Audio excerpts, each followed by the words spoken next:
A violent brawl at Lake Cassidy prompts county leaders to act quicker than expected.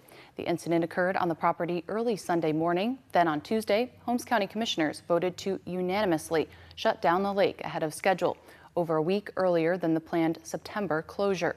The original shutdown was to allow work to be completed that's tied to a lawsuit settlement.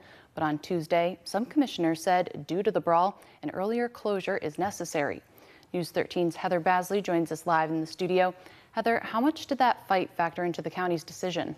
Shelby, as you mentioned, commissioners were already set to close Lake Cassidy in September through December, but safety became a deciding factor in moving up the timeline.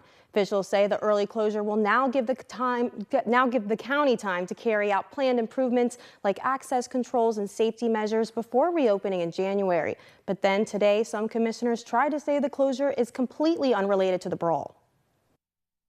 Lake Cassidy has long been a favorite spot for Holmes County families, but starting this week, the shoreline will be quiet. Following a brawl early Sunday morning at the property, commissioners met Tuesday to shut down the property sooner than their planned September through December closing schedule. We've had a little incident at Lake Cassidy, and I'm asking the board for a motion to close it down until we get it under better control and to go ahead and put up the gates. But some commissioners say the closure has nothing to do with the incident on Sunday. Recently, we had, as you're aware, we had an incident down there. So, you know, when we met at regular session, I think the board just felt like this is the time to do it. We did not close, and I want to stress this, we did not close the lake and not going to keep it closed because of what's happened. Regardless of the reason behind the decision to close the lake early, the time will allow the county to move forward with upgrades on the half-acre piece of property. Fences had to be placed up, gates, times, signs, safety, all of the things. We're looking at possibly, as far as the mitigation of the road going in, we got to look at how the road's set up. We got a lot of washes in there, so we're looking at possibly putting some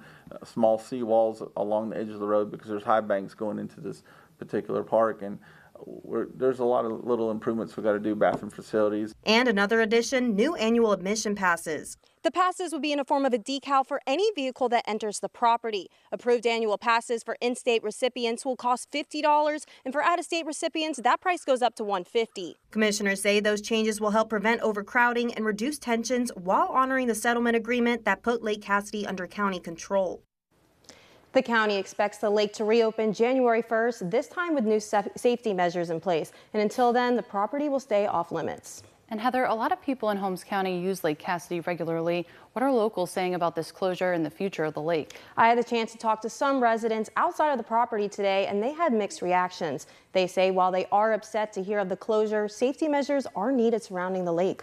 And what's the current status of the investigation into the brawl? Well, Shelby, we spoke to Sheriff John Tate, who said they were still conducting interviews and will have one or multiple arrests in the coming days. All right, thank you. That's Heather Basley reporting live from our studio.